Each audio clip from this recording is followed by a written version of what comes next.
So I'm going to show you some shoulder corrections for if you had a T-spine mobility issue or a shoulder mobility issue. First thing it starts out with is foam roller. If you don't have one of these, pick one up. You can get one at Dick's Sporting Goods or Walmart or whatever, about 10, 15 bucks.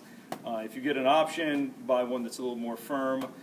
It'll help really get into releasing the muscles a lot easier. So first one we're going to do is we're going to go after your upper back, your thoracic spine. And most of you had an extension issue at your T-spine. So I'm going to show you how to gain a little thoracic spine extension. So we're going to put the foam roller down.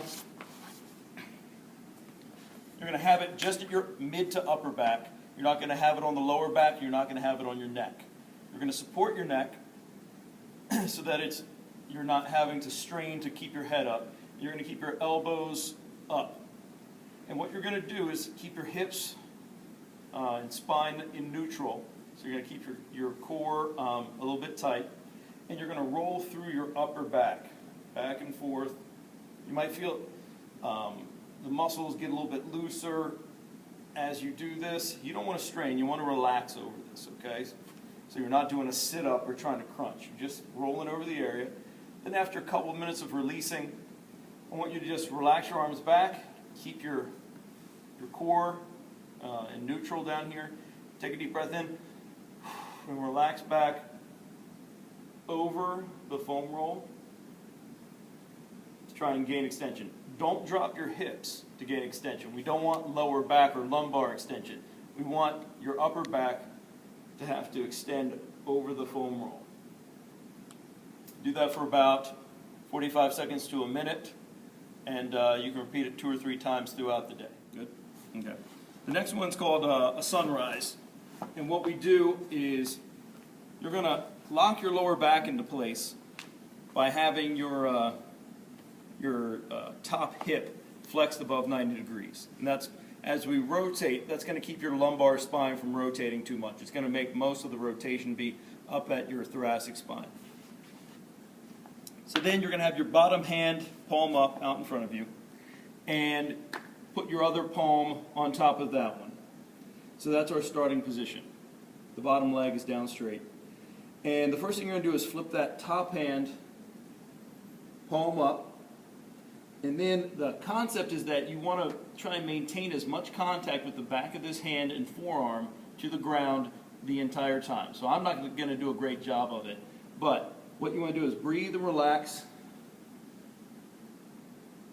and come slowly across as you rotate. See, I'm coming off the ground here.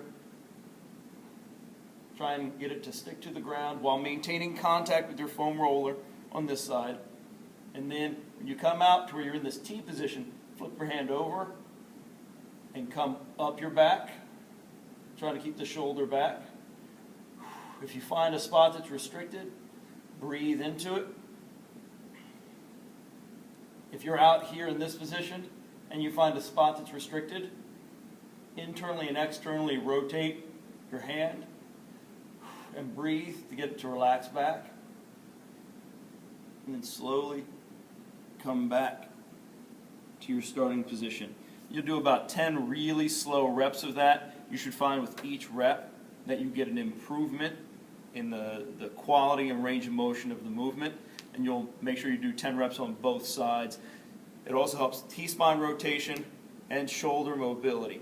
It's not a stretch, but it helps you to improve that rotational movement of the T-spine and shoulder. So now if we've passed our shoulder mobility tests, and we've got good range of motion there, and we're doing well on our core stability, then we're going to start combining those two things together.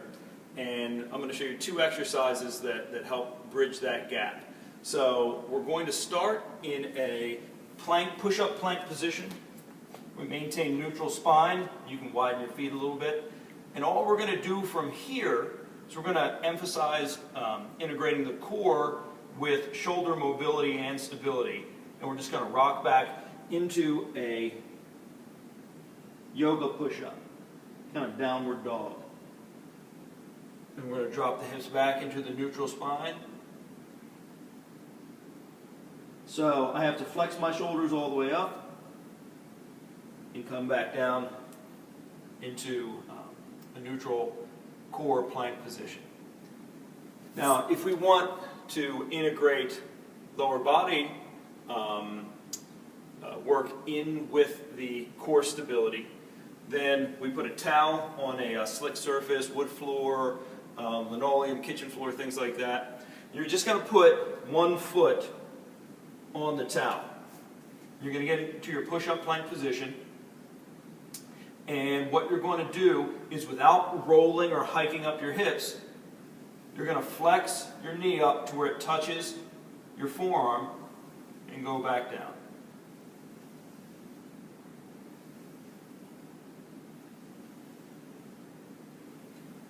You'll want somebody to watch you do these to make sure that you're maintaining a neutral spine and not hiking your hips up and borrowing core to get your knee to flex all the way up.